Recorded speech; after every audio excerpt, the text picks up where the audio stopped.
শুভ শারদীয়া বন্ধুরা, আশা করি সকলে ভালো আছেন, সুস্থ আছেন। পরিকল্পনা, আমরা সবাই পরিকল্পনা করি, অনেকে আবার পরিকল্পনা করি না। যখন পরিকল্পনা করি হয় সেই পরিকল্পনা বাস্তবায়িত হয়, সফল হয়, না হলে পরিকল্পনা ব্যর্থ হয়। যখন পরিকল্পনা সফল হয় তখন খুব আনন্দ হয়, আর যখন পরিকল্পনা ব্যর্থ হয় তখন প্রচণ্ড ফ্রাস্ট্রেশন বা দুঃখ হয়।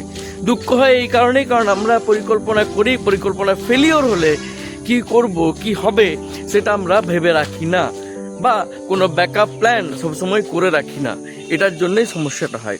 আবার কিছু কিছু ক্ষেত্রে এমন আছে যেখানে আপনার পরিকল্পনা করলেও চলে না। যেমন ছোটোখাটো ব্যাপার, যেমন ধরুন এই পুজোর আগে আপনি ঘরবাড়ি ঝাড়বেন, আপনার মনে হলো যে এই ঘরটা আমাকে ঝেড়ে নিতে হবে আজকে, ঘন্টাখানেক সময় লাগবে, আপনি ভাবলেন কালকে ঝাড়বো।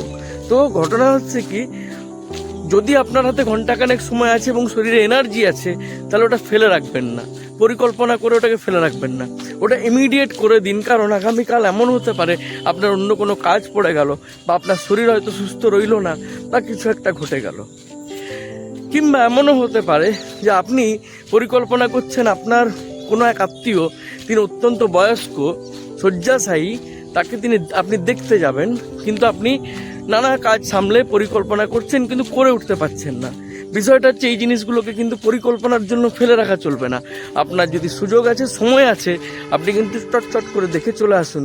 কারণ আপনি 7 দিন পরের জন্য ফেলে রাখছেন, হয়তো সেই মানুষটা তার আগেই পৃথিবীর মায়া ত্যাগ করলো, তখন কিন্তু আপনার সারা জীবনের একটা আফসোস রয়ে যাবে। সুতরাং বোদ্ধা কথা হচ্ছে এটাই, জীবনের বৃহত্তর ক্ষেত্রে, বৃহত্তর সিদ্ধান্তের ক্ষেত্রে আপনি অবশ্যই পরিকল্পনা করবেন, কিন্তু ছোটোখাটো এমন অনেক ঘটনা, অনেক বিষয় জীবনে পাবেন, আপনার জীবন আসবে, যেগুলো আপনি যদি পরিকল্পনা করতে যান, শেষমেশ আফসোসটাই আপনার হাতে লাগবে। কিছু কিছু জিনিস আকস্মিকভাবে দুমদাম করে নিতে হয়। বিজ্ঞানের দিকে আপনি যদি তাকান, বহু আবিষ্কার হয়েছে আকস্মিকভাবে, বিনা পরিকল্পনাতেই। তো যাই হোক, সকলে ভালো থাকুন, সুস্থ থাকুন। সামনে লক্ষ্মী পুজো, কালী পুজো, উৎসবের মরশুম, সকলের ভালো কাটুক।